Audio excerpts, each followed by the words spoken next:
Hello students, देखो last time हमने CA foundation law में कंपनीज एक्ट वाले चैप्टर का रिवीजन किया था। अब अपन नेक्स्ट करेंगे पार्टनरशिप वाले चैप्टर का रिवीजन। अगर आप लोग फर्स्ट टाइम कहते हैं इसमें इस रिवीजन वीडियो से जुड़े हो तो आप कंपनी वाला पोर्शन जरूर देखो, क्योंकि मैंने कंपनी के बेसिक फीचर्स वहां ऑलरेडी करवा दिए हैं। कंपनी करेंगे देन पार्टनरशिप करेंगे तो मोर देन हाफ एलएलपी का कॉन्सेप्ट वैसे ही हो जाएगा, क्योंकि उन दोनों का हाइब्रिड फॉर्म है। फिर अपन सेल पे आएंगे देन कॉन्ट्रैक्ट, रिवर्स चल रहे हैं। ठीक है, रिवीजन वीडियो जो भी देख रहे हैं वो ये चीज कहते हैं इसमें जरूर ध्यान रखो, इसमें एग्जाम्पल्स और क्वेश्चंस कहते हैं इसमें नहीं है, इसमें केवल टॉपिक है। ये आपका जो एग्जामिनेशन में गैप आएगा वो 1.5 डे, उसके लिए कहते हैं बनाए गए वीडियो है। नोट्स ये साथ में अटैच हो जाएंगे, ये आईसीए के मॉड्यूल के बिहाफ पर ही कहते हैं इसमें नोट्स हैं।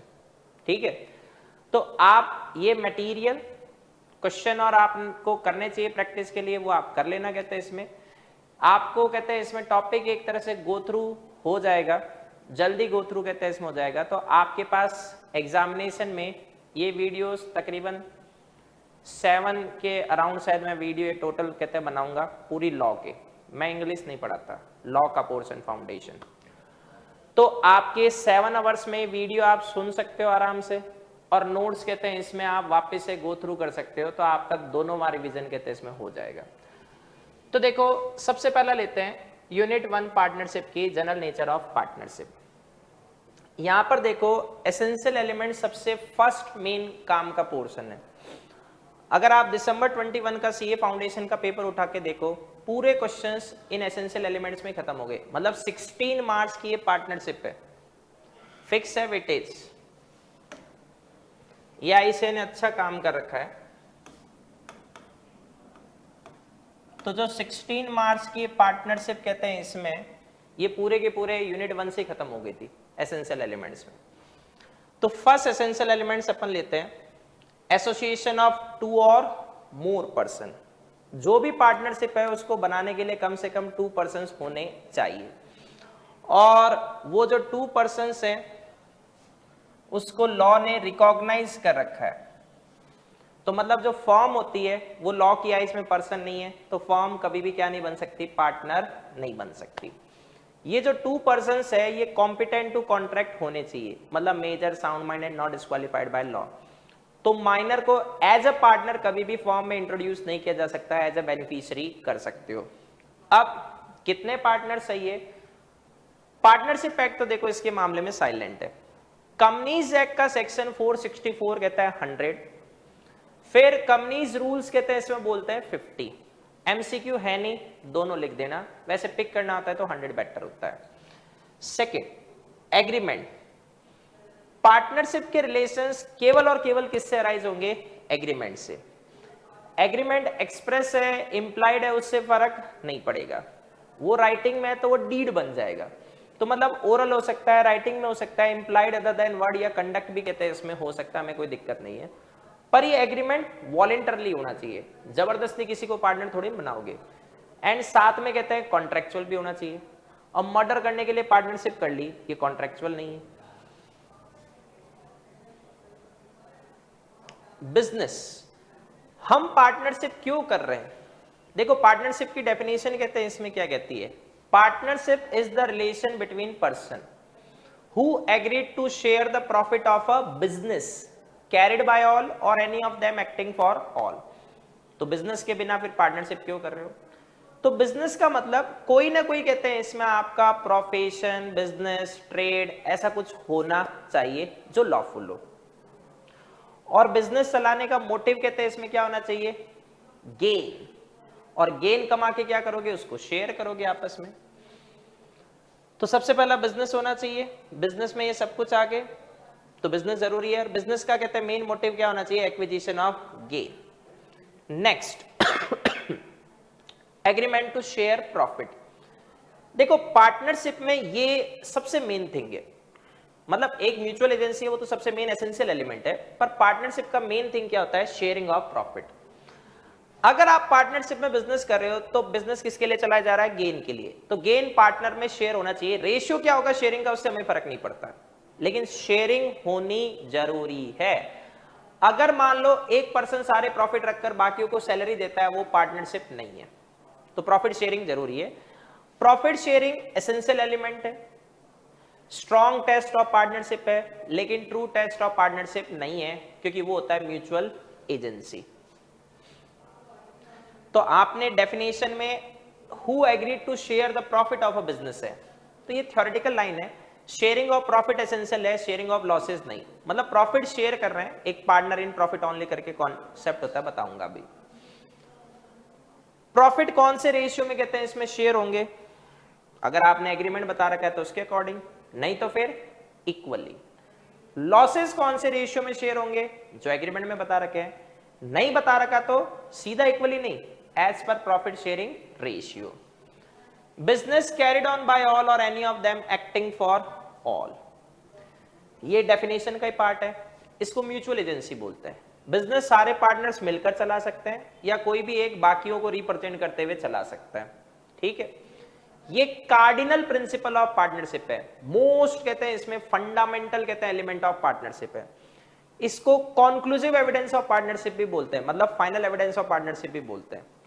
क्योंकि कुछ पर्संस प्रॉफिट शेयर कर रहे हैं, लेकिन वो फॉर्म के ट्रांजैक्शंस के लिए लायबल नहीं है, तो इसका मतलब वो पार्टनर नहीं होते।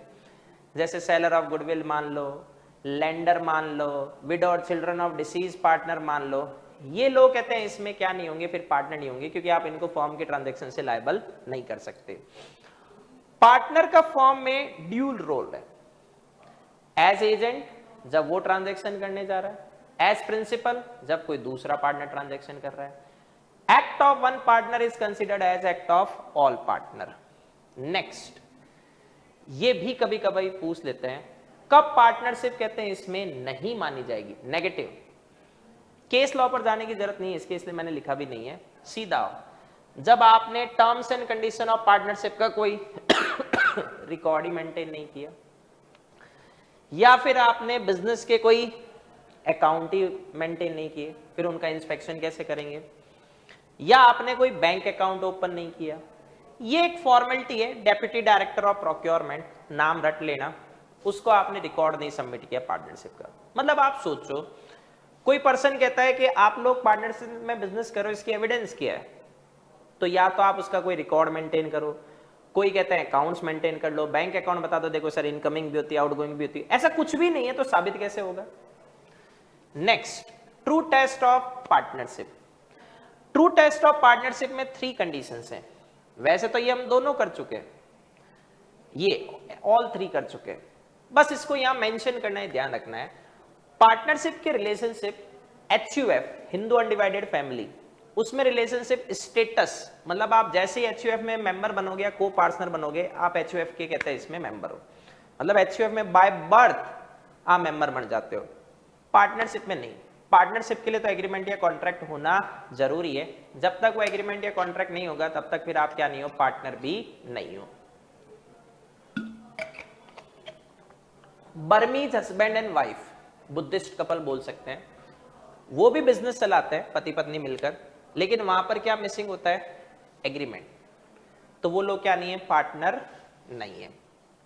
शेयरिंग ऑफ प्रॉफिट होना चाहिए, पर शेयरिंग ऑफ प्रॉफिट केवल स्ट्रॉन्ग टेस्ट है, ट्रू टेस्ट नहीं। क्योंकि मैंने अभी आपको क्या बताया था, कुछ पर्सन प्रॉफिट शेयर करते हैं, लेकिन फिर भी वो क्या नहीं माने जाते, पार्टनर कहते हैं इसमें नहीं माने जाते।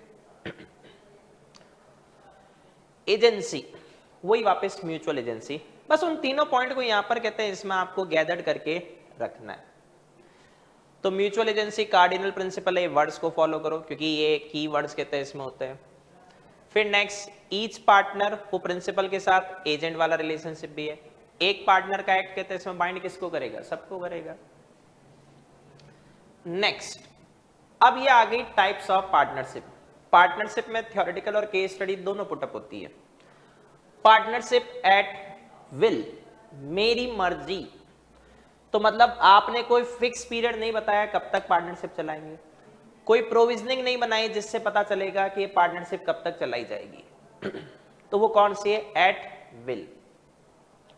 जब वो एट विल है, तो एक सिंगल पार्टनर एनी टाइम उसको क्या कर सकता है, डिसॉल्व कर सकता है, बस बाकियों को रिटर्न नोटिस दे देगा, सर बंद कर रहा हूं, कोई क्वेश्चनिंग नहीं होगी। फिर अगर मान लो पार्टनरशिप फिक्स पीरियड वाली थी, मतलब 2 साल 5 साल जो भी है, उसको आपने उस पीरियड एक्सपायर होने के बाद भी कंटिन्यू किया, तो वो किस में कन्वर्ट हो जाएगी? एट विल में। Partnership for a fix period उल्टा कर दो, जब आपने प्रोविजनिंग या ड्यूरेशन बता दी कि कब तक चलाया जाएगा, लाइक 2 इयर्स 5 इयर्स, तो वो कौन सी है? फिक्स पीरियड वाली। और ये खत्म कब होगी? जब वो फिक्स पीरियड खत्म हो जाएगा। पर्टिकुलर पार्टनरशिप, देखो इन दोनों को ऊपर कंपेयर किया जाता है टाइमिंग के बिहाफ पर। पर्टिकुलर पार्टनरशिप और जनरल पार्टनरशिप को कंपेयर किया जाता है नेचर ऑफ बिजनेस के बिहाफ पर। जब पहले से पता है कि ये वाला बिजनेस चलाएंगे, पर्टिकुलर एडवेंचर या कहते हैं इसमें अंडरटेकिंग, तो वो कौन सी पार्टनरशिप है? Particular partnership. एक सिंगल बिजनेस के लिए भी पार्टनरशिप हो सकती है, लाइक फ्लाईओवर बनाया काम खत्म, पॉसिबल है। और पर्टिकुलर पार्टनरशिप कब कहते हैं एंड हो जाएगी? जब वो पर्टिकुलर एडवेंचर या बिजनेस खत्म हो जाएगा। जनरल पार्टनरशिप, जब आप पार्टनरशिप में एंटर हुए हो लेकिन बिजनेस इन जनरल है, कोई फिक्स नहीं है कि ये वाला बिजनेस, क्योंकि बिजनेस फिक्स होते तो आप कहां पहुंच जाओगे? पर्टिकुलर में। तो वो पार्टनरशिप कौन सी है? जनरल पार्टनरशिप कहते हैं, इसमें कहलाएगी। ठीक है। पर्टिकुलर पार्टनरशिप में आपकी लायबिलिटी कहते हैं इसमें केवल उस बिजनेस तक ही होती, लेकिन जनरल पार्टनरशिप में ऐसा कोई फिक्स तो है नहीं, तो जितने बिजनेस चलाओगे वहां सब पर आपकी लायबिलिटी अनलिमिटेड बन जाएगी। पार्टनरशिप डीड, पार्टनरशिप डीड किसका रिजल्ट होता है? एग्रीमेंट का। मतलब पार्टनरशिप किसका रिजल्ट है? एग्रीमेंट का। एग्रीमेंट ओरल हो सकता है, राइटिंग में हो सकता है। अगर वो राइटिंग में है तो उसको हम क्या बोलेंगे? Partnership deed. डीड क्यों बनाते हैं? फ्यूचर में झगड़े से बचने के लिए। तो इसमें terms and conditions of partnership, partners के राइट्स एंड ड्यूटीज, ये सब कुछ गिवन होगा। इसकी ड्राफ्टिंग इंडियन स्टैंप एक्ट के अकॉर्डिंग होना चाहिए। अगर पार्टनरशिप इमूवेबल प्रॉपर्टी से रिलेटेड है तो उसका रजिस्ट्रेशन एक्ट के भी यहाँ पे होना चाहिए। डीड के कंटेंट क्या होंगे? पार्टनरशिप डीड है तो पार्टनरशिप के बारे में बताओ, फॉर्म का एड्रेस क्या है वो बता दो, फिर फॉर्म का बिजनेस क्या है वो बता दो, ड्यूरेशन क्या बता दो, पार्टनर्स के बारे में बता दो, क्या कैपिटल लेकर आए, क्या उनका प्रॉफिट शेयरिंग रेशियो है, कैसे रिटायर होंगे, इंटरेस्ट ऑन कैपिटल, ड्रॉइंग्स और ये सब कुछ कहते हैं इसमें क्या लगेगा, बैंक अकाउंट कैसे ओपन करोगे, ये सब डिटेल ले आओ। एक्सपल्सन ऑफ पार्टनर का मतलब पार्टनर कुछ गलत करेगा उसे फॉर्म से बाहर निकाल देंगे, वो आगे आएगा। अब ये कुछ आपके टाइप्स ऑफ पार्टनर है। एक्टिव, एक्चुअल या ऑस्टेंसिबल पार्टनर। देखो जो भी पार्टनर होगा वो पार्टनर कैसे बनेगा? By agreement.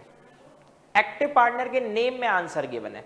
जो फॉर्म के कंडक्ट ऑफ बिजनेस में एक्टिवली पार्टिसिपेट करता है वो एक्टिव है, और जो नहीं करता वो स्लिपिंग या डोरमेंट है। दोनों ही थर्ड पार्टीज के लिए लायबल है। जब एक्टिव पार्टनर कहते हैं एक्टिवली पार्टिसिपेट करता है तो पब्लिक जानती है, तो इसको रिटायरमेंट का पब्लिक नोटिस देना होगा, वरना अभी भी ये लायबल माना जाएगा फॉर्म के ट्रांजैक्शन के लिए। लेकिन जो स्लिपिंग या डोरमेंट है उसको पब्लिक जानती नहीं, तो रिटायरमेंट का पब्लिक नोटिस देने की इसको जरूरत नहीं है। इसमें एक वर्डिंग है कि ये भी फॉर्म के ट्रांजैक्शन के लिए थर्ड पार्टीज के लिए लायबल होगा।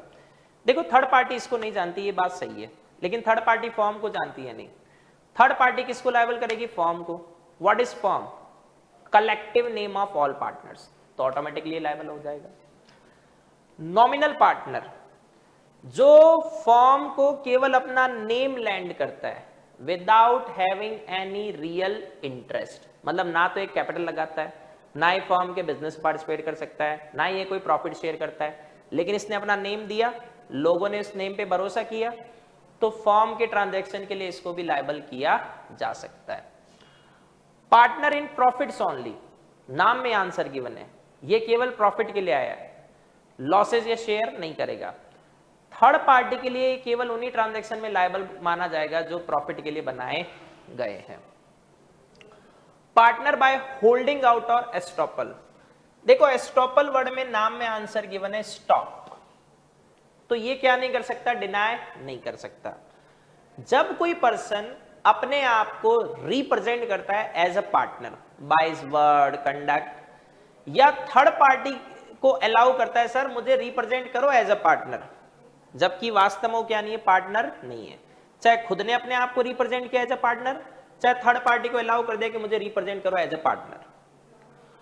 अब जो ट्रांजैक्शंस बनेंगे फॉर्म के जिस भी पर्सन के साथ, वो क्या भरोसा कर रहा है कि आप पार्टनर हो, तो उन ट्रांजैक्शन के लिए वो फॉर्म के साथ साथ किसको लायबल कर सकता है? आपको। अगर कोई पार्टनर फॉर्म से रिटायर हो गया विदाउट गिविंग पब्लिक नोटिस, तो ये तो उसकी गलती है, उसको देना चाहिए था, तो वो भी एक तरह से पार्टनर बाय होल्डिंग आउट और एस्टॉपल थर्ड पार्टी के लिए जितने भी ट्रांजैक्शन फॉर्म के बन रहे हैं वो लायबल माना जाएगा। अब देखो हम कुछ डिफरेंस कर रहे हैं। Partnership and joint stock company, मैं कंपनी का पोर्शन आपको करवा चुका हूं लास्ट वाले रिवीजन क्लास में। अब अपन आगे कर रहे हैं पार्टनरशिप। लीगल स्टेटस, फर्म क्या है? Collective name of partners, which means firm has no separate entity from its partner, लेकिन कंपनी में सेपरेट लीगल एंटिटी होती है अपने मेंबर से। एजेंसी, म्यूचुअल एजेंसी कहां होती है? फर्म में। एक पार्टनर दूसरे पार्टनर का और फर्म का एजेंट है, लेकिन मेंबर्स एक दूसरे के और कंपनी के एजेंट नहीं होते। डिस्ट्रीब्यूशन ऑफ प्रॉफिट्स मैंडेटरी है, लेकिन कंपनी में जब तक डिविडेंड डिक्लेयर नहीं हो जाए तब तक कहते हैं इसमें प्रॉफिट डिस्ट्रीब्यूशन नहीं करना। एक्सटेंट ऑफ लायबिलिटी, पार्टनर्स की लायबिलिटी अनलिमिटेड है, लेकिन कंपनी में मेंबर्स की लायबिलिटी अगर वो लिमिटेड बाय शेयर्स है, अनपेड वैल्यू ऑफ शेयर्स तक लिमिटेड। लिमिटेड बाय गारंटी है, तो जितना एमओयू में गारंटेड अमाउंट है वहां तक लिमिटेड हो जाएगी। प्रॉपर्टी, फर्म की प्रॉपर्टी मतलब पार्टनर्स की प्रॉपर्टी, क्योंकि इसको जॉइंट स्टेट बोलते हैं, तो सारे पार्टनर्स उसके ओनर है, कोई सेपरेट प्रॉपर्टी नहीं है। लेकिन कंपनी की प्रॉपर्टी का ओनर कौन है? Company itself, not its members. Registration partnership में कंपलसरी है, कंपनी में नहीं। मैंने यहां पर देखो ये रिवीजन के भी पे थोड़े कम पॉइंट दिए, आपको और ज्यादा पढ़ने हैं तो आप मॉड्यूल यूज लो अपना, पर ठीक है 6 पॉइंट्स तो कम से कम आपके आ ही जाएंगे। ये डिफरेंस बता चुका हूं। नेक्स्ट लेते हैं पार्टनरशिप वर्सेस क्लब। आप इसको डिफरेंशिएट ऐसे करो, पहले company versus club. Club social purpose के लिए बनाया जा सकता है, तो प्रॉफिट मोटिव होना जरूरी नहीं है, लेकिन कंपनी में तो प्रॉफिट मोटिव होना जरूरी है। बाकी क्लब और कंपनी एक ही तरह से काम करेंगे।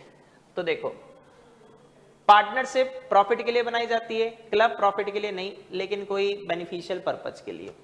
रिलेशनशिप, जो पर्सन कहते हैं इसमें पार्टनरशिप में बिजनेस चला रहे हैं उनको पार्टनर बोलते हैं और वो एक दूसरे के एजेंट हैं। जो क्लब चला रहे हैं उनको मेंबर्स बोलते हैं और मेंबर एक दूसरे के एजेंट नहीं होते। इंटरेस्ट इन प्रॉपर्टी पार्टनर्स का होता है, लेकिन क्लब में मेंबर्स का खुद का कोई इंटरेस्ट नहीं है, क्लब की प्रॉपर्टी क्लब की मानी जाती है।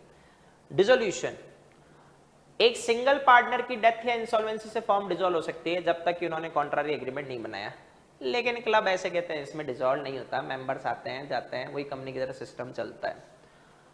पार्टनरशिप वर्सेस एचयूएफ, ये थोड़े काम के पॉइंट कहते हैं इसमें होते हैं। मोड्स ऑफ क्रिएशन, पार्टनरशिप तो एग्रीमेंट से बनेगी, एचयूएफ स्टेटस से। Death of member, form dissolve हो सकती है।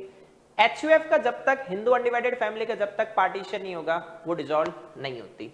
मैनेजमेंट सारे पार्टनर्स कर सकते हैं। एचयूएफ में कर्ता, मैनेजर, गवर्निंग मेल और female member of HUF. Authority to bind, एक पार्टनर अपने एक्ट से फॉर्म को बाइंड कर सकता है, लेकिन केवल कर्ता जब ट्रांजैक्शन बनाएगा तो एचयूएफ और बाकी मेंबर्स लायबल होंगे। लायबिलिटी पार्टनर्स की अनलिमिटेड है, लेकिन कहते हैं इसमें एचयूएफ में कर्ता की अनलिमिटेड होती है और बाकी को पार्टनर्स या मेंबर की उनका जितना शेयर एचयूएफ में वहां तक लिमिटेड है। Governing law, Indian partnership act, HUF में हिंदू लॉ।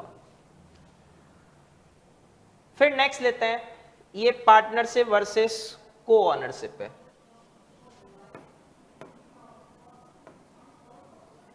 मतलब पार्टनरशिप तो बहुत अच्छा चैप्टर है, इवन आप पार्टनरशिप अकाउंट बनाते हो तो थोड़ा थ्योरेटिकल वहां पर भी रीडिंग कर ही लेते हो। बस समस्या क्या है, थोड़ा सा देखो अपने करियर के लिए अवेयर रहो। जितना ज्यादा आप अपने करियर के लिए अवेयर कहते हैं इसमें होगे, उतना आपका रिजल्ट बढ़िया आएगा। आप लोग क्या है शॉर्टकट से सीए बनना चाहते हो, जितना जल्दी हो ये कॉन्सेप्ट छोड़ दो, वरना आप सीए नहीं बन पाओगे। मैं सीए के ऑल 3 लेवल पर टीच करता हूं, लास्ट 16 ईयर से टीच कर रहा हूं, तो एक वाइड एक्सपीरियंस कहते हैं इसमें मैंने देखा है। बहुत सारे बच्चे जिस समय जो मेहनत करनी होती है वो करते नहीं और उसका रिजल्ट फिर फेल आता है। एक्सक्यूजेस लाइफ से थोड़ा हटाओ, एकेडमिक एक आपका कंपल्सन है, फिर आपकी जिंदगी देखो कितनी बढ़िया बनेगी। आज सीए बनते ही 10 लाख से पैकेज चालू होता है, 30 लाख तक तो अपने वीएसआई में लगे हैं। तो सोचो कहते हैं इसमें कितना अच्छा करियर होगा। तो मेहनत करो। कोई डाउट और आते हैं? वीएसआई स्टूडेंट है उनके तो मैं वैसे भी मेरे नंबर उनके पास होते सॉल्व करता हूँ। अब आपके लिए ये कर दिया है, यहाँ आओगे तो मुझसे कनेक्ट हो जाओगे, नहीं आओगे तो फिर देखो आप अपने लेवल पे करो, पर डाउट्स खत्म करके जाओ एग्जाम में, तो आपको कहते हैं इसमें मजा आएगा। रिटर्न आंसर की प्रैक्टिस करो। चलो, तो पार्टनरशिप का फॉर्मेशन कॉन्ट्रैक्ट से होगा, चाहे एक्सप्रेस या इंप्लाइड। को ओनरशिप कॉन्ट्रैक्ट से भी बन सकती है और ऑपरेशन ऑफ लॉ। एक पर्सन की डेथ हो गई, उसकी प्रॉपर्टी इनहेरिटेंस में किसको चली जाएगी? उसके नॉमिनी या लीगल हायर को। तो मान लो उस पर्सन ने कोई प्रॉपर्टी जॉइंटली खरीद रखी थी, तो वो प्रॉपर्टी ऑपरेशन ऑफ लॉ से किसको पास ऑन हो गई? उसके नॉमिनी या लीगल हायर को। फिर इंप्लाइड या म्यूचुअल एजेंसी, एक पार्टनर दूसरे पार्टनर का कहते हैं इसमें एजेंट होता है, मतलब म्यूचुअल एजेंसी है, पर एक को ओनर दूसरे को ओनर का एजेंट नहीं होता। नेचर ऑफ इंटरेस्ट, जो प्रॉफिट एंड लॉस है उसमें उनका इंटरेस्ट जुड़ा हुआ है पार्टनर्स का, तो शेयर होने जरूरी है। को ओनरशिप में इसकी जरूरत नहीं है। ट्रांसफर ऑफ इंटरेस्ट, एक पार्टनर अपना फर्म में जो भी हिस्सा है वो दूसरे पार्टनर की कंसेंट से ट्रांसफर करेगा, लेकिन को ओनरशिप में ऐसी कंसेंट की जरूरत नहीं है। तो ये आपकी देखो फर्स्ट यूनिट यहां पर क्या हो गई? खत्म। इतना ही टाइम लगा। अब करते हैं सेकंड, जो थोड़ी बड़ी यूनिट है। रिलेशन ऑफ पार्टनर्स में देखो general duties of partner. Normally exam में ये क्वेश्चन आने के चांसेस थोड़े कम होते हैं कि what are the various duties of partners या what are the various rights of partners. एक दो पॉइंट को पर्टिकुलर पूछ सकता है, तो जो पॉइंट पूछ सकता है मैंने राइट्स में थोड़ा डिटेल दी है, ड्यूटीज तो वैसे ऐसे नहीं डिटेल नहीं दी। तो जो भी बिजनेस चलाया जा रहा है to the greatest common advantage, form का बिजनेस सबके फायदे के लिए चलाया जाना चाहिए। एक दूसरे पे भरोसा बनाए रखो, just and faithful. True accounts and full information दो। अगर कोई पार्टनर मान लो मांगने आ जाता है या कि उसकी डेथ होगी तो उसका एलआर आ जाएगा। फिर अगर आपके फ्रॉड या मिसकंडक्ट से फॉर्म को कोई नुकसान हुआ है तो आप उसको इंडेमनीफाई करो, मतलब आप उसके कंपनसेशन दो। फिर अपनी ड्यूटीज को डिलीजेंटली, प्रॉपर केयर, मेहनत, लगन से अटेंड करनी चाहिए। पार्टनर कहते हैं अगर कोई विलफुल नेग्लेक्ट करता है, इधर फ्रॉड आ गया इधर विलफुल नेग्लेक्ट आ गया, तो फॉर्म को कंपनसेट करेगा। फॉर्म की जो भी एसेट्स है वो केवल और केवल फॉर्म के बिजनेस में यूज में आनी चाहिए, ना कि पार्टनर के पर्सनल बिजनेस के लिए। राइट्स ऑफ पार्टनर, जो भी पार्टनर है उसका राइट है फॉर्म के बिजनेस में कहते हैं इसे पार्टिसिपेट करने का। अगर किसी पार्टनर को, देखो डिटेल लिखी हुई नहीं है पर मैं बोल रहा हूं मॉड्यूल में, अगर किसी पार्टनर को कहते हैं रॉन्गफुली फॉर्म से कहते हैं प्रिक्लूड किया गया, हटाया गया बिना किसी वजह के, या उसको पार्टिसिपेट नहीं करने दे रहे आप, तो वो कोर्ट चला जाएगा और कोर्ट बाकी पार्टनर्स के अगेंस्ट में इंजंक्शन ऑर्डर इश्यू करेगा, स्टे ऑर्डर इश्यू करके कहेगा इसको पार्टिसिपेट करने दो। पर इसमें एक ट्विस्ट है, अगर मान लो आपने कहते हैं इसमें पार्टनरशिप एग्रीमेंट में लिख दिया कि सर मैनेजमेंट पावर जो है वो कुछ पार्टनर्स तक है, लाइक एक ही पार्टनर को दे दी, वो लायक था बाकी नालायक है, तो फिर वो अकेला पार्टनर बाकी पार्टनर्स को फॉर्म में पार्टिसिपेट करने से रोक सकता है। Second, right to be consulted. Form में देखो दो तरीके से डिसीजनिंग होती है, एक सिंपल मेजॉरिटी और एक विद यूनानिमस कंसेंट। चाहे सिंपल मेजॉरिटी हो जैसे रूटीन मैटर्स हो रहे हैं, unanimous consent, consent of all partner जैसे स्पेशल मैटर्स, किसी नए पार्टनर को एडमिट करना है, माइनर को एडमिट करना है, फॉर्म के बिजनेस की नेचर चेंज करनी, ये सब स्पेशल मैटर है। तो चाहे आप सिंपल मेजॉरिटी लो चाहे यूनानिमस कंसेंट, इसमें each partner must be consulted, सबकी राय लो वो क्या चाहते हैं, फिर बाद में वोटिंग करा लो।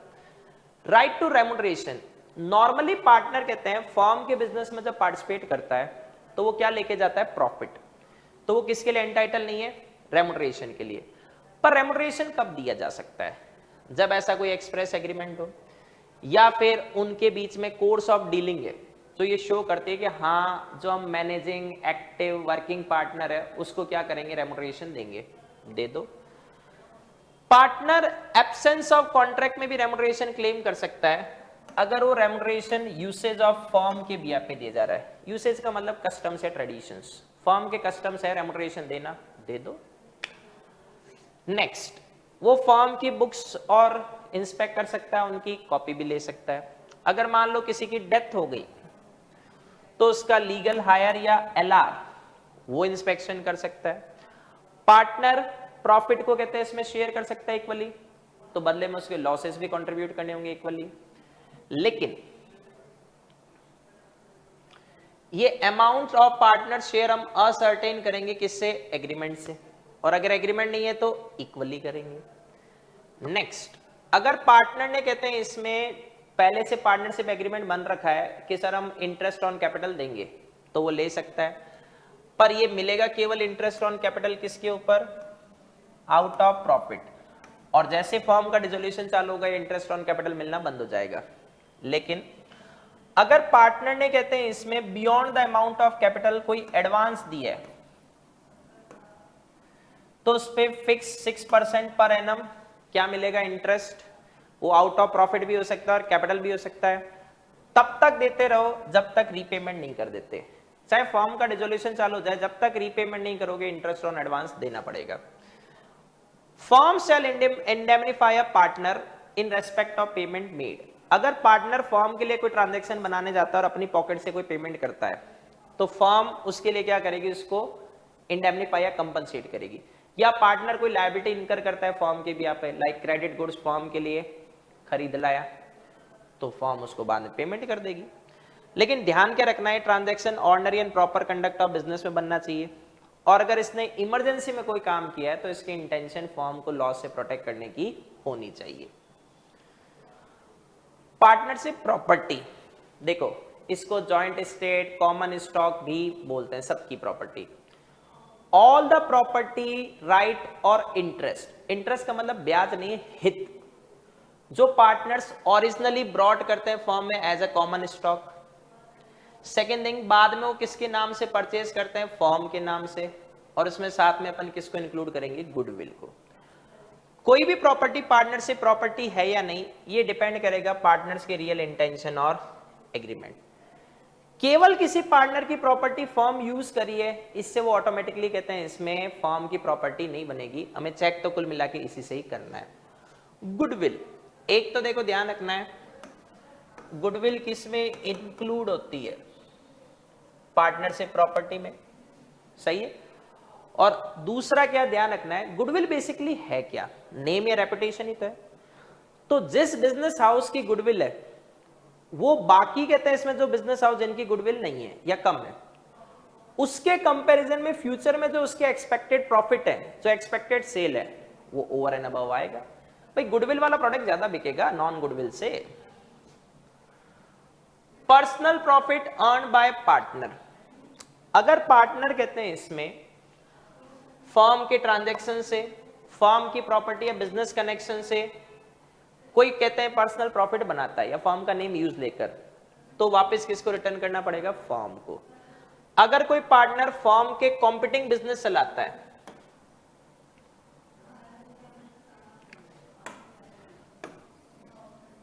तो वो कॉम्पिटिंग बिजनेस के भी कहते हैं इसमें जो प्रॉफिट है वो वापस किसको रिटर्न करेगा? फर्म को। मतलब फर्क नहीं पड़ता, कॉम्पिटिंग बिजनेस जो चलाया जा रहा है उससे उसने फर्म को कोई गुड सप्लाई कर दिया, मार्केट रेट पे कर दिया, जो प्रॉफिट है वो फर्म को वापस रिटर्न करने पड़ेंगे। Partner to be agent of firm, ये मैं आपको ऊपर बता चुका हूं पहले म्यूचुअल एजेंसी के टाइम पर। पार्टनर के ड्यूल रोल है, एज एजेंट, एज प्रिंसिपल। तो पार्टनर कहते हैं इसमें जब सबके ओर से कोई ट्रांजैक्शन करने जा रहा है तो वो एजेंट है। देखो इसने लाइन दी होगी, ये बुलेट बनने रह गए, बना देते हैं। A partner is the agent of firm for the purpose of business of firm. Partner indeed virtually embraces the character of both a principal and as agent. जब वो खुद के लिए काम कर रहा है, own interest in the common concern of partnership, तो वो प्रिंसिपल है। लेकिन जब वो पार्टनर्स के लिए काम कर रहा है तो वो क्या बन जाएगा? एजेंट। ये थोड़ा 6 मार्क्स का क्वेश्चन हो सकता है। Implied authority of partner as agent of firm. Authority of partner to bind the firm from his act is known as implied authority. ये वो ट्रांजैक्शंस हैं जो implied authority में नहीं आते। मतलब एक तरह से जो ये पॉइंट है, ये क्या है, statutory restrictions.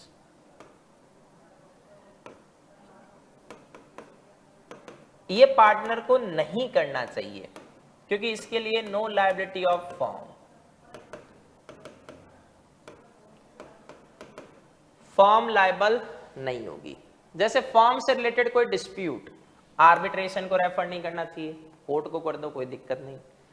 Second thing, form के बिहाफ पर बैंक अकाउंट खोल रहा है खुद के नाम पर, मतलब फॉर्म को गारंटर बनाकर खुद के नाम पर बैंक अकाउंट खोल रहा है, नहीं। फिर नेक्स्ट थिंग कहते हैं इसमें, अगर मान लो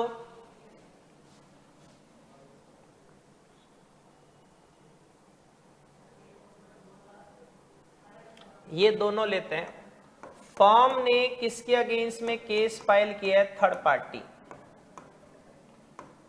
तो आप फॉर्म का कहते हैं इसमें कोई राइट रेलिंक्विश नहीं कर सकते, ड्रॉप नहीं कर सकते, ना ही उसमें से शूट को विड्रॉ कर सकते। थर्ड पार्टी ने किसके अगेंस्ट में केस फाइल किया है,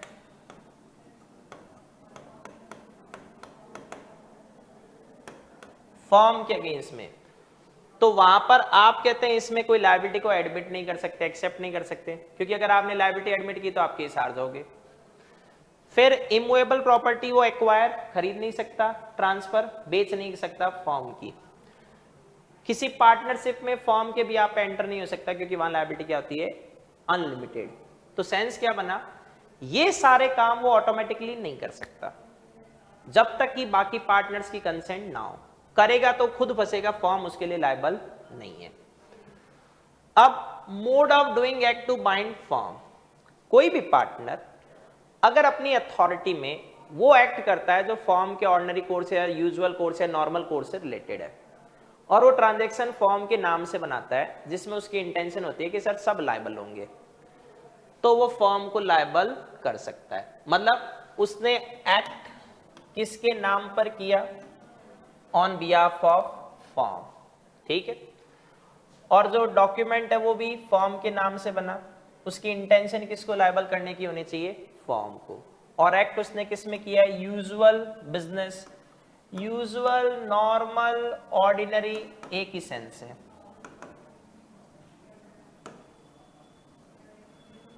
कोर्स ऑफ बिजनेस, तो नॉर्मल बिजनेस से रिलेटेड होना चाहिए, तो फॉर्म लायबल है।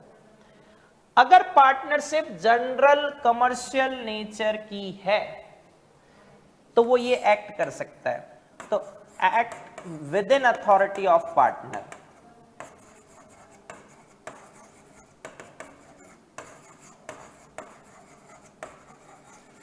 तो यहां पर कौन लायबल होगी, फॉर्म, क्योंकि ये ट्रांजैक्शन कर सकता है।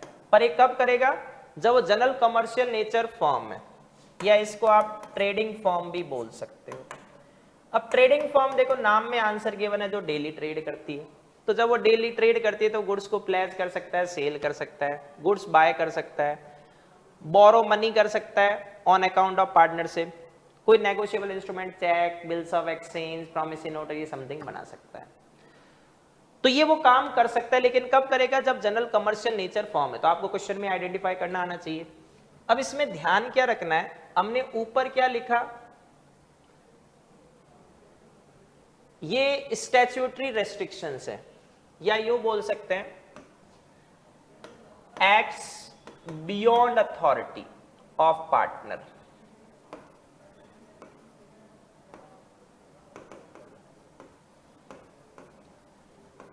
और ये कौन से एक्ट है, act with in authority of partner.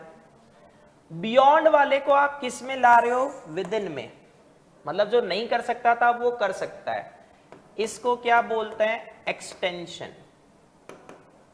और विद इन वाले को आप किस में लेके जा रहे हो, बियॉन्ड में, इसको क्या बोलते हैं, रेस्ट्रिक्शन। तो पार्टनर की अथॉरिटी को एक्सटेंड किया जा सकता है, मतलब जो काम वो पहले नहीं कर सकता था अब कर सकता है। उसको रेस्ट्रिक्ट किया जा सकता है, जो काम पहले कर सकता था वो नहीं कर सकता, लेकिन इसके लिए या तो पार्टनर्स के बीच में कोई कॉन्ट्रैक्ट हो या फिर सबकी कंसेंट हो।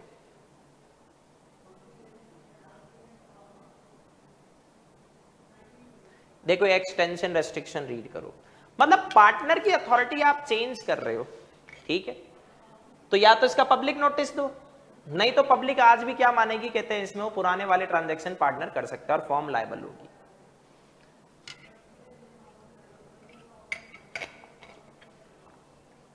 तो ये जो एक्सटेंशन और रेस्ट्रिक्शन है इसका नो इफेक्ट ऑन पब्लिक। तो जब तक पब्लिक को इसके बारे में पता नहीं है तब तक फिर कहते हैं इसमें वो इससे लायबल नहीं है, वो पुराने वाली पोजीशन पर ही फॉर्म को लायबल करेगी।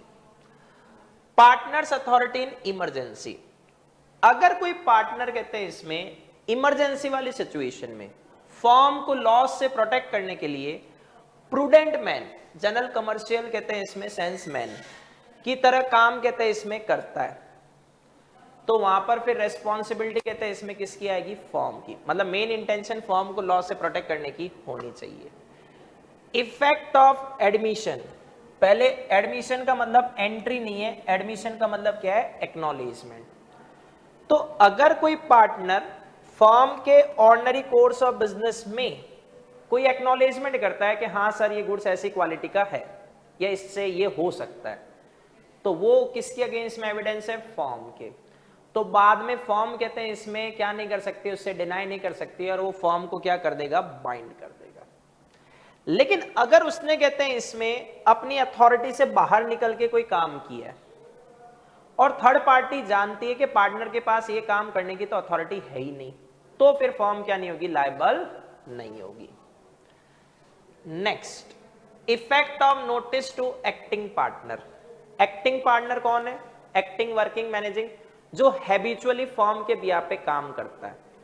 तो अगर मान लो थर्ड पार्टी गुड्स की क्वालिटी इंफीरियर कहते हैं इसमें, थोड़ा कहते हैं इसमें डिफेक्टिव गुड्स और ये सब कुछ उस एक्टिव पार्टनर को बता देती है, तो notice to an acting partner is equivalent to the notice to the firm. तो फिर उसके लिए रेस्पॉन्सिबिलिटी किसकी आएगी, पूरी फॉर्म की आएगी। बाकी पार्टनर्स ये नहीं कह सकते सर ये डिफेक्ट और के बारे में मुझे तो बताया नहीं, बस ये नोटिस एक्चुअल होना चाहिए, कंस्ट्रक्टिव नहीं। तो नोटिस टू वन, वन कौन, एक्टिंग पार्टनर,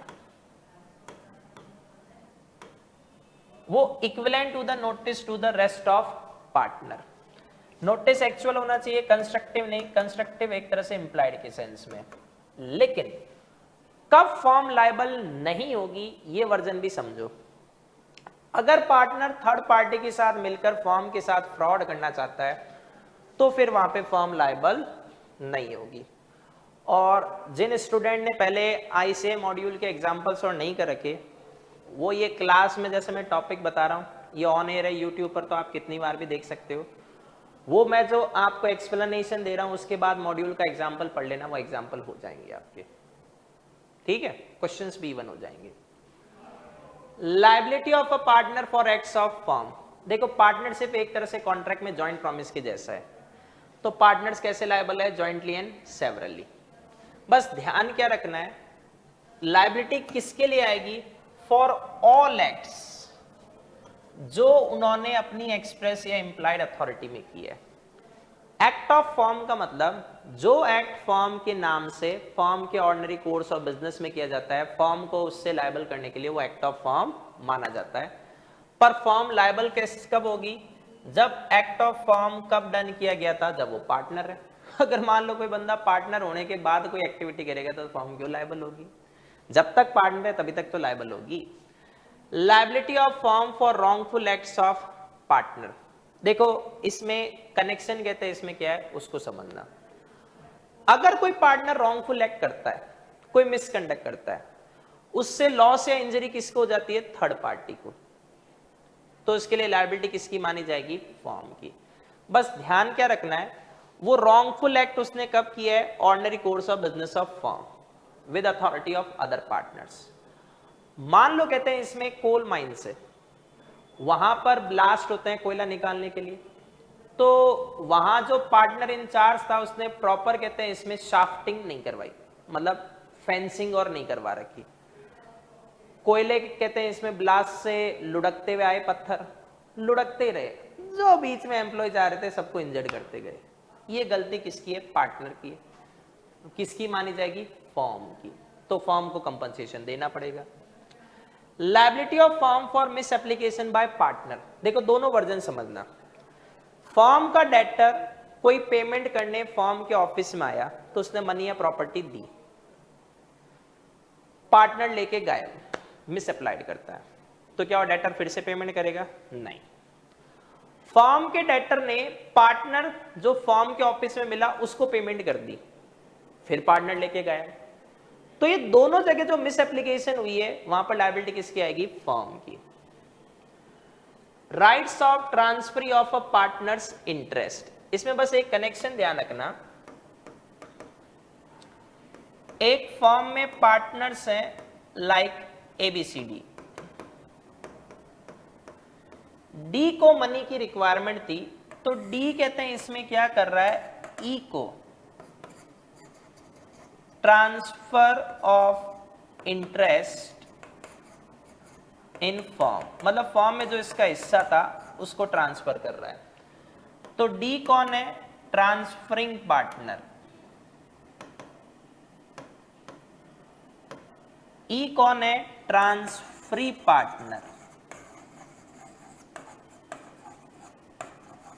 ठीक है, तो शुरुआत का पैरा इसमें यहां नहीं, मॉड्यूल में आप देखने कहता है कि फर्म में जो पार्टनर का इंटरेस्ट है उसको अदर प्रॉपर्टी की तरह ट्रांसफर किया जा सकता है, सेल, प्लेस, मॉर्गेज, XYZ, लेकिन पार्टनर के रिलेशनशिप कहते हैं इसमें म्यूचुअल कॉन्फिडेंस के ऊपर बेस्ड है, तो वो म्यूचुअल कॉन्फिडेंस किसमें था? इन चारों में। किसमें नहीं? इसमें नहीं। तो ये ट्रांसफरी कुछ राइट्स के लिए एंटाइटल नहीं है, जिसके लिए कौन था? ये। तो अब समझो, during the continuation of partnership, इस ट्रांसफरी को हमने कुछ राइट नहीं दिए, मतलब ट्रांसफरी कौन है? ई। क्या लिखा है? नॉट एंटाइटल, इसे कुछ राइट नहीं मिलेंगे। कौन से राइट?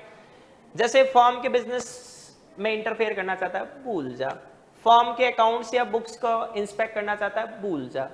इसे बस करना क्या है? जब तक फर्म चल रही है, जो हिस्सा ABCD के लिए डिसाइड करते हैं चुपचाप ले और चला जा। अकाउंट्स को चैलेंज नहीं कर सकता सर इस साल तो इतने प्रॉफिट हुए, क्योंकि ये पार्टनर है ही नहीं। लेकिन समस्या कब आएगी कहते हैं इसमें? जब फर्म का क्या स्टार्ट हो जाएगा? डिसोल्यूशन, या वो ट्रांसफरिंग पार्टनर कौन? D, वो रिटायर हो जाएगा, तो अब E किसकी पोजीशन पर आ जाएगा? D की। तो जितना D को हिस्सा लेना है फर्म से, मतलब जो शेयर D को रिसीव करना है, वो कौन लेगा? E। और D का शेयर कितना है? अब इसका पता लगाने के लिए वो फर्म के अकाउंट्स को क्या कर सकता है? चैलेंज भी कर सकता है। Next, minor admitted to the benefits of partnership. देखो माइनर पर्सन कौन होता है?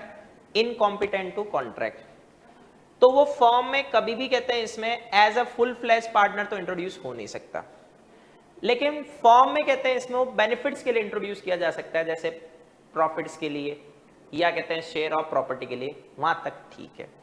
उसके लिए भी यूनानिमस कंसेंट ऑफ पार्टनर्स होनी चाहिए। अब इसमें समझो, जब तक वो माइनर पार्टनर है उसको कुछ राइट मिलेंगे और कुछ लायबिलिटी भी है। तो माइनर अपना एग्रीड शेयर ले सकता है, अकाउंट्स और की कॉपी ले सकता है, उसका इंस्पेक्शन कर सकता है, लेकिन अगर उसे बाकी पार्टनर्स के अगेंस्ट में केस फाइल करना है तो पहले फर्म से अपना कनेक्शन सीवियर सेपरेट करना पड़ेगा। सेकेंड थिंग, मेजॉरिटी के बाद विद इन 6 मंथ्स में उसको डिसीजन लेना है कि पार्टनर बनना है या नहीं, ये आगे आ जाएगा डिटेल में। लायबिलिटीज क्या है? बिफोर अटेनिंग मेजॉरिटी, सबसे पहला इसकी लायबिलिटी जितना फर्म इसका शेयर है वहीं तक कन्फाइंड है। कन्फाइंड का मतलब लिमिटेड है, उससे ज्यादा इसकी कोई लायबिलिटी नहीं होगी। सेकंड, माइनर कभी भी पर्सनली लायबल नहीं किया जा सकता, माइनर कोर्ट का लवेबल सन है, नो पर्सनल लायबिलिटी। और माइनर जब लायबिलिटी इनकर नहीं कर सकता तो इंसॉल्वेंट कहां से होगा? लेकिन फर्म तो इंसॉल्वेंट हो सकती है। जब फर्म इंसॉल्वेंट होगी तो माइनर का जो हिस्सा है फर्म में वो फर्म के ऑफिशियल रिसीवर या असाइनी को पास ऑन हो जाएगा। मेजर होने के बाद उसको डिसीजन लेना है विद इन 6 मंथ्स। देखो 6 मंथ्स कहां से? या तो अटेनिंग मेजॉरिटी या जिस दिन उसको पता चला कि उसे कहते हैं इसमें बेनिफिट्स के लिए एडमिट किया गया है, whichever date is later, उसको डिसाइड करना है कि मुझे पार्टनर बनना है या नहीं बनना। अगर वो कोई डिसीजन नहीं लेता तो वो ऑटोमेटिकली पार्टनर मान लिया जाएगा। अगर वो डिसाइड करता है कि मुझे पार्टनर बनना है, ठीक है, व्हेन ही बिकम्स पार्टनर। देखो पार्टनर बनने का पब्लिक नोटिस दे भी सकता है और नहीं भी, क्योंकि उससे फर्क कुछ पड़ना नहीं, लेकिन नहीं बनने का पब्लिक नोटिस देना चाहिए। तो वो कहते हैं इसमें पर्सनली लायबल हो जाएगा उन सारे ट्रांजैक्शंस के लिए since he was admitted to the benefits of partnership. मतलब जिस दिन उसने डिसीजन लिया मैं माइनर पार्टनर्स, वो मेजर होने के बाद कि मैं पार्टनर बनूंगा, उस दिन से नहीं, जिस दिन से फॉर्म में उसको एडमिट किया गया था उस दिन से वो क्या हो जाएगा, liable. His share in the property and profits of firm remains the same for which he was previously entitled। ये तो ठीक है। वो डिसाइड करता है मुझे पार्टनर नहीं बनना, तो उसे पब्लिक नोटिस देना चाहिए, वरना आज भी आपकी लायबिलिटी कहते हैं अनलिमिटेड मानी जाएगी।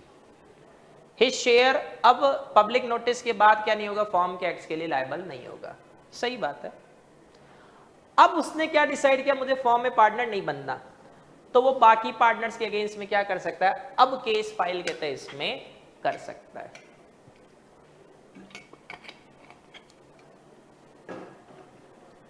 इंट्रोडक्शन ऑफ अ पार्टनर या इनकमिंग पार्टनर।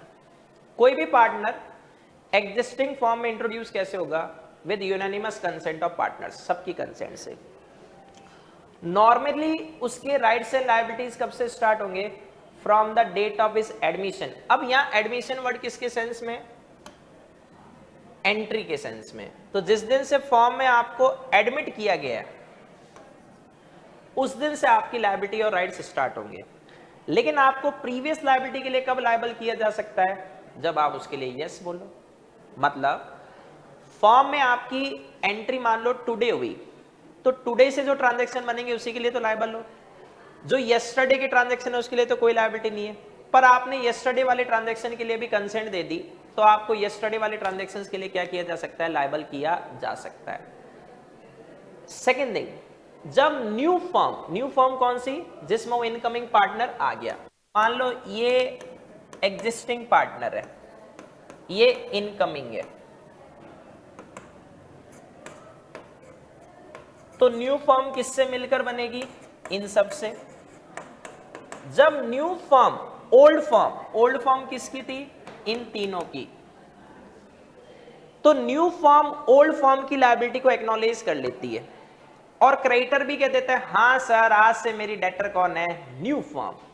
तो क्रेडिटर किसको लायबल कर सकता है, कहते हैं इसमें न्यू फॉर्म को, मतलब नए पार्टनर को लायबल कर सकता है। मतलब जब तक क्रेडिटर इस चीज के लिए कंसेंट नहीं देगा फिर क्रेडिटर किसको लायबल नहीं कर सकता, इसे। तो न्यू फॉर्म आ गई ओल्ड फॉर्म के प्लेस पे, तो ओल्ड कॉन्ट्रैक्ट रिप्लेस किससे हो गया, न्यू से, उसको नोवेशन बोलते हैं। नेक्स्ट लेते हैं रिटायरमेंट ऑफ अ पार्टनर। कोई भी पार्टनर फॉर्म से कैसे रिटायर हो सकता है, बाकी सबकी कंसेंट से, या फिर इसके लिए ऐसा कोई एक्सप्रेस एग्रीमेंट बना हुआ। लेकिन अगर मेरी मर्जी वाली पार्टनर से पैट विल, तो उसे कंसेंट और कुछ नहीं लेनी, बस बाकियों को इंटीमेट करना है, अच्छा चलता हूं, बस रिटर्न नोटिस देना है। रिटायरिंग पार्टनर की ड्यूटी है कि उसे रिटायरमेंट का क्या देना चाहिए, पब्लिक नोटिस। अगर वो रिटायरमेंट का पब्लिक नोटिस नहीं देगा तो फॉर्म के ट्रांजैक्शन के लिए आज भी लायबल माना जाएगा। रिवर्स करो, ये जो पब्लिक नोटिस है देखो कौन दे सकता है, notice may be given by retired partner or any partner of reconstituted firm। सोचो क्यों, मान लो रिटायरिंग पार्टनर ने पब्लिक नोटिस नहीं दिया, फर्म आज भी ट्रांजैक्शन बना रही है, तो रिटायरिंग पार्टनर थर्ड पार्टी के लिए लायबल है। तो ये तो इसके कॉन्टेक्स्ट में गया। लेकिन क्या रिवर्स नहीं हो सकता कि रिटायरिंग पार्टनर रिटायर होने के बाद भी आज भी फर्म के नाम से ट्रांजैक्शन बना रहा है और बैंड किसकी बजा रहा है, फर्म की, ये भी तो है। तो बाकी पार्टनर्स भी दे सकते हैं। रिटायरिंग पार्टनर्स के राइट्स एंड राइट्स आएंगे सेक्शन 36 37 अभी करवा दूंगा। चलो नेक्स्ट लेते हैं एक्सपल्सन ऑफ पार्टनर। इसमें ध्यान रखना 3+3 का फॉर्मूला है, ये 3 और आगे वाला भी आएगा 3। एक्सपेल्ड करने का मतलब उसको बाहर निकाल रहे हैं फॉर्म से, तो उसने कुछ कारनामे किए होंगे। तो किसी भी पार्टनर को फॉर्म से बाहर निकालना है तो as per contract between partners. Expelled कौन करेंगे, मेजॉरिटी ऑफ पार्टनर। मेजॉरिटी किस में काम करेगी, गुड फेथ। आपने सही तरीके से किसी पार्टनर को फॉर्म से बाहर निकाला है तो गुड फेथ का टेस्टिंग क्या है? एक्सपल्सन किसी पार्टनर के रिवेंज पर्सनल इंटरेस्ट के लिए नहीं, फॉर्म के इंटरेस्ट में होना चाहिए। सेकेंड थिंग, सामने वाले को एक बार नोटिस दो। नोटिस कोई लंच या डिनर का तो दिया नहीं, उसको सुनना है, तो आपको क्या करना होगा? उसे अपॉर्चुनिटी ऑफ बीइंग हर्ड देनी होगी। अगर इस तरीके से निकाला तब तो सही है, वरना एक्सपल्सन नल एंड वॉइड, उसकी कोई वैल्यू नहीं है। इंसॉल्वेंसी ऑफ अ पार्टनर, देखो एक चीज ध्यान रखना, डेथ और इंसॉल्वेंसी का नॉर्मल रिजल्ट क्या होता है? Dissolution of firm. लेकिन पार्टनर्स कॉन्ट्रारी एग्रीमेंट कर सकते हैं। डेथ और इंसॉल्वेंसी में दोनों पॉइंट के साथ बोल रहा हूं, दोनों के केस में आपको क्या देने की जरूरत कहते हैं? इसमें नहीं है पब्लिक नोटिस, नहीं देना, ये अपने आप में पब्लिक नोटिस माने जाते हैं। अब बाकी क्या है? इंसॉल्वेंट पार्टनर को जिस दिन कोर्ट एडजुडिकेट करता है एज इंसॉल्वेंट, एडजुडिकेट मतलब एक तरह से डिक्लेयर करता है कि आप इंसॉल्वेंट हो, उस दिन से वो फॉर्म का पार्टनर नहीं रहेगा, तो फॉर्म के ट्रांजैक्शंस के लिए लायबल भी नहीं है क्योंकि पब्लिक नोटिस नहीं देना। सिमिलरली फॉर्म भी उसके ट्रांजैक्शंस के लिए क्या नहीं होगी? लायबल नहीं होगी, उसका हिस्सा और जो भी है वो ऑफिशियल रिसीवर या साइनी में चला जाएगा। Next, liability of state of disease partner. देखो ये जो एग्जाम्पल है, मैं नॉर्मली एग्जाम्पल नोट्स में प्रिफर ही नहीं करता जब रिवीजन क्लास हो, मैंने यहां पर एग्जाम्पल लिखा है। सिंपल लॉजिक है, वो तो ऊपर के पॉइंट है, ये अच्छा लॉजिक है जो एग्जाम में क्वेश्चन बनाता है। सिंपल लॉजिक क्या है? जिस दिन किसी पार्टनर की डेथ होगी उसके बाद जो फॉर्म के ट्रांजैक्शन बनेंगे आफ्टर डेथ, उसके लिए ना तो उस डिसीज पार्टनर की स्टेट ना ही एलआर लायबल होंगे, ये तो सीधा पॉइंट है। और डेथ का कोई पब्लिक नोटिस नहीं देना। डेथ का भी नॉर्मल रिजल्ट बता चुका हूं इंसॉल्वेंसी के टाइम पे, डिसोल्यूशन ऑफ फॉर्म। पर इसमें ट्विस्ट क्या है? अगर मान लो order given before death of partner, death से पहले,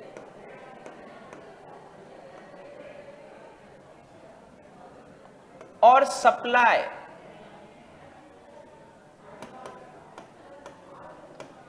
आफ्टर डेथ ऑफ पार्टनर, तो वो यहां आपको बेवकूफ बना रहा है। तो आपको क्या ध्यान रखना है? डेथ से पहले ऑर्डर दिया गया है लेकिन supply after death of partner हुई, तो जब तक गुड सप्लाई नहीं होगा तब तक लायबिलिटी बनेगी नहीं। तो इसके लिए देखो कोई लायबिलिटी नहीं है। क्यों? क्योंकि this is because there was no डेब्ट due in respect of the goods in X lifetime. X मतलब जो मर गया पार्टनर, तो ये बेवकूफ बनाता है, उसको जरूर ध्यान रखना।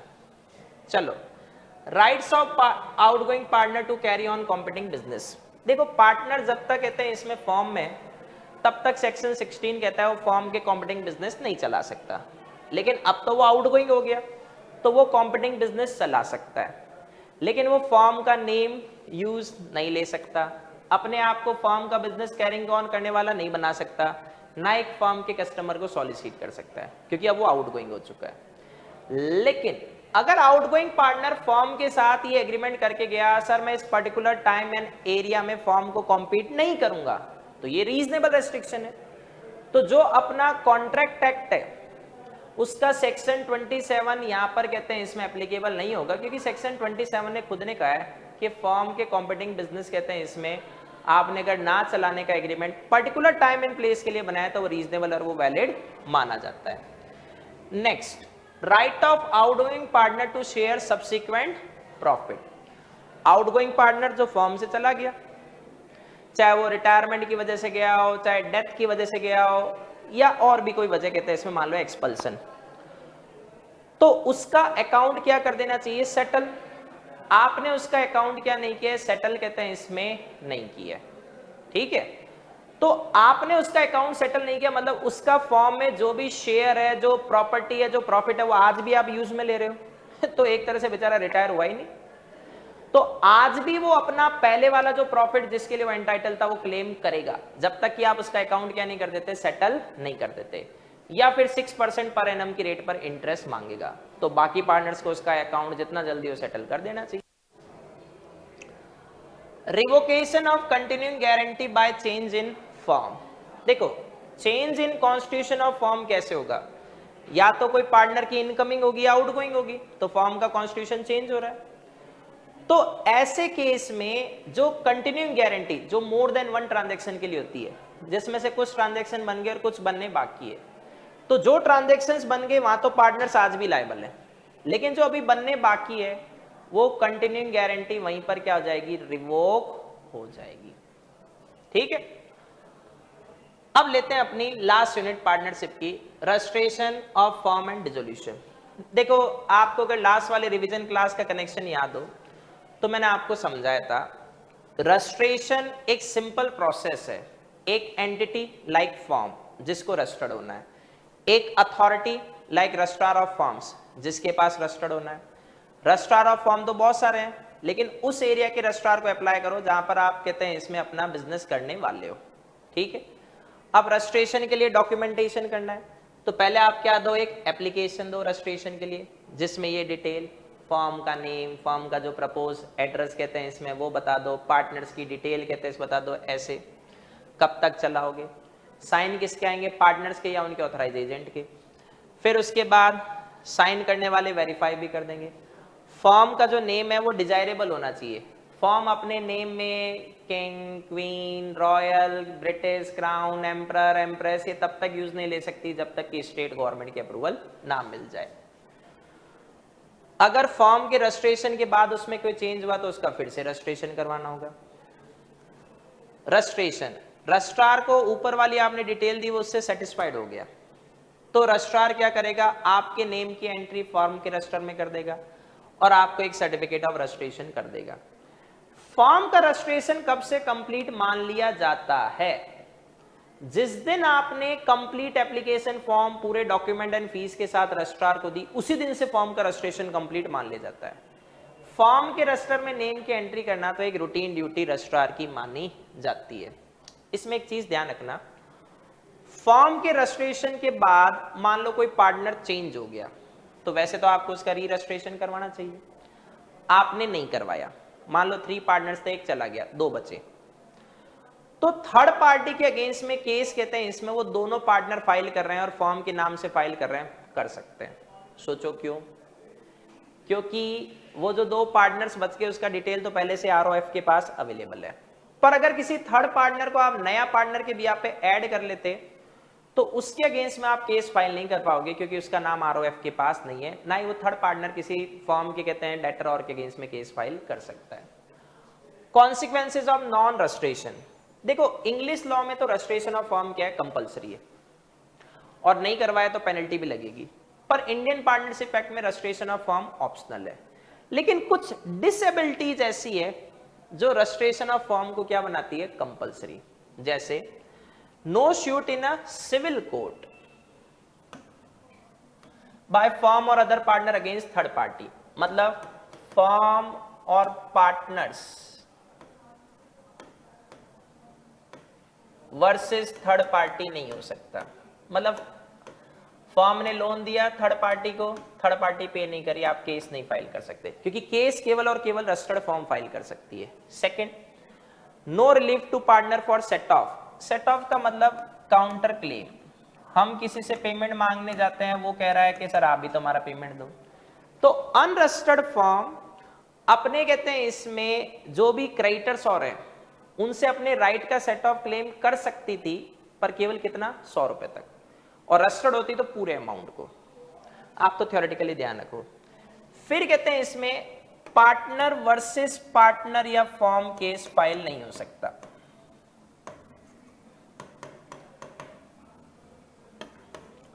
लेकिन थर्ड पार्टी फॉर्म को स्यू कर सकती है, क्योंकि डिसेबिलिटी किसकी है, फॉर्म की, किसकी नहीं है, थर्ड पार्टी की।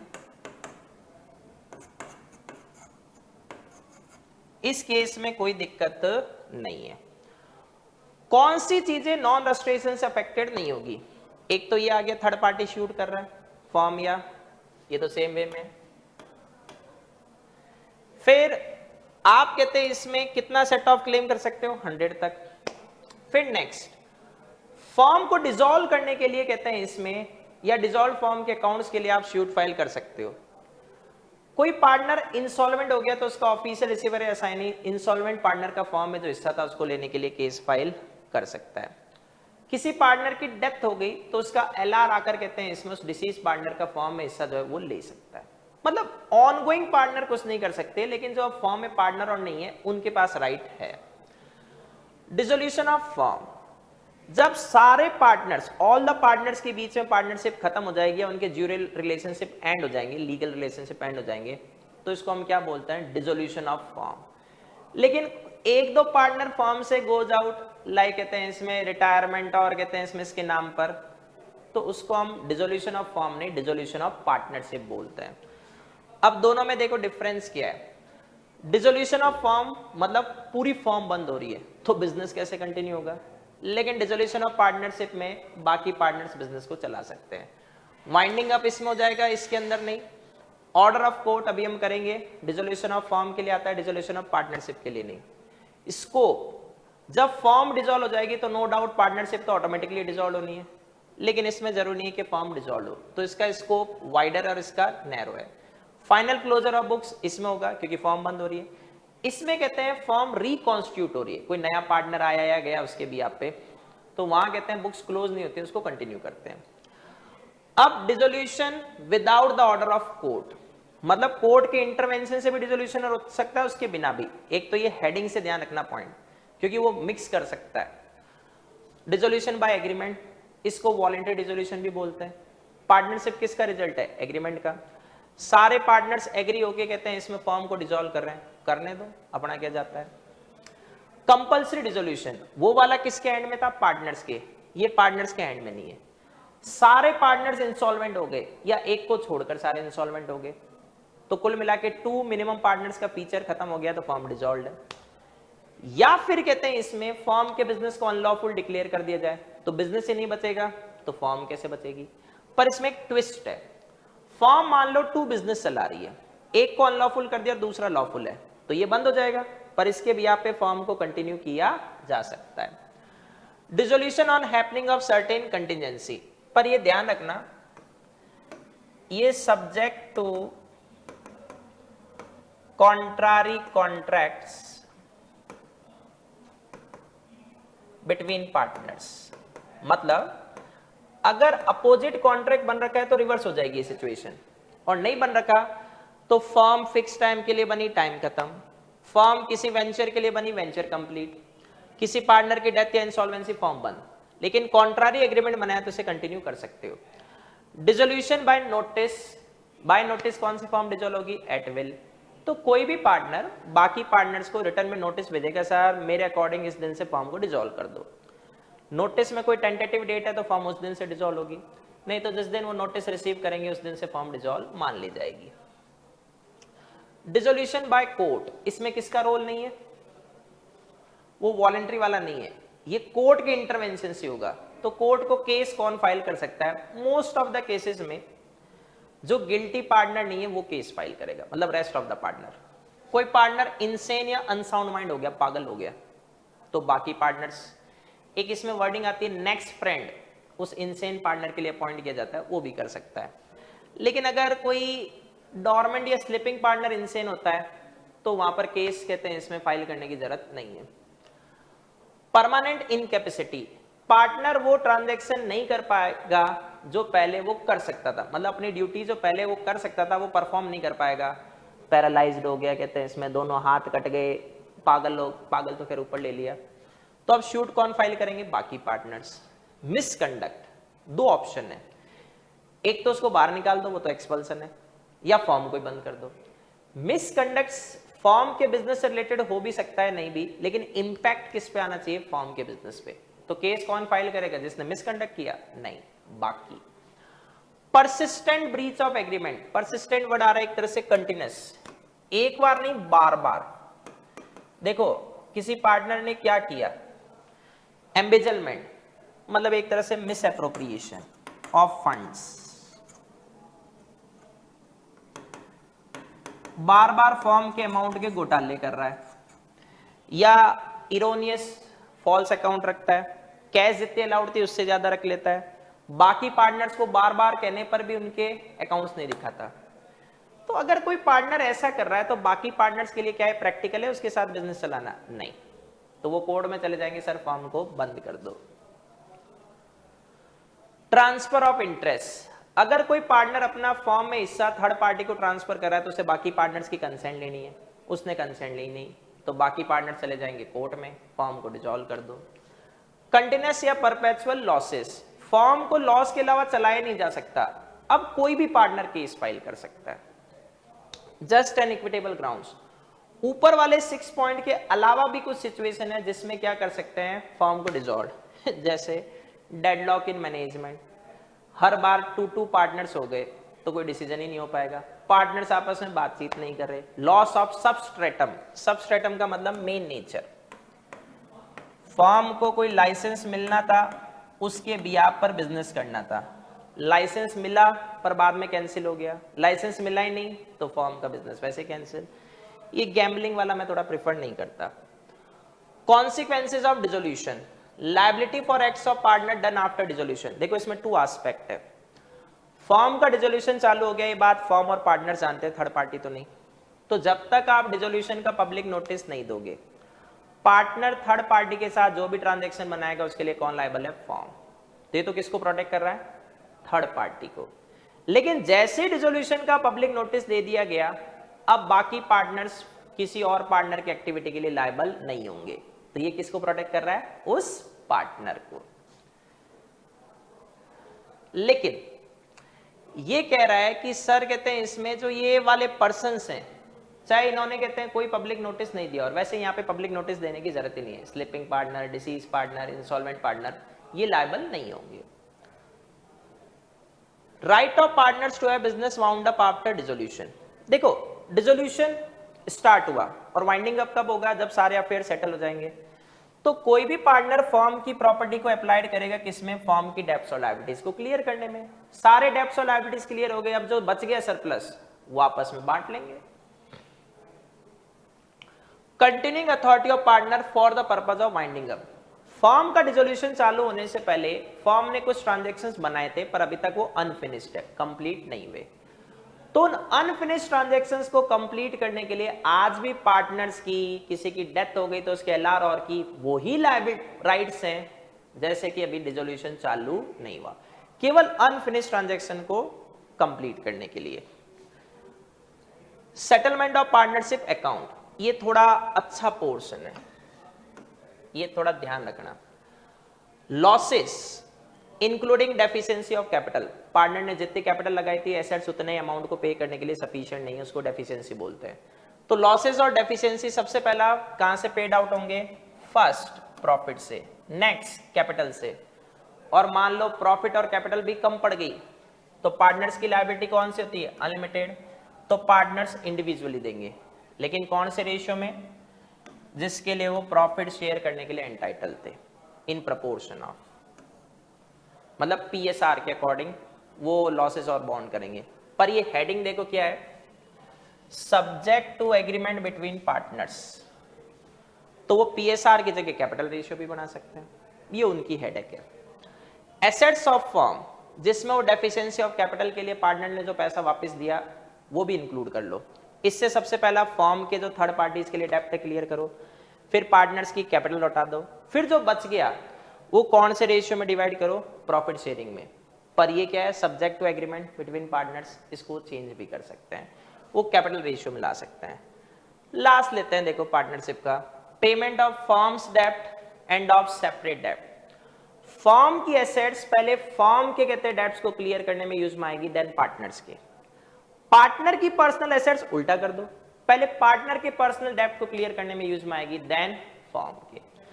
तो ये देखो अपना किसका कनेक्शन खत्म कहते हैं, इसमें हो गया पार्टनरशिप का। ठीक है, नेक्स्ट क्लास में अब अपन पहले एलएलपी करेंगे फिर सेल पे पहुंचेंगे। तो बाय बाय।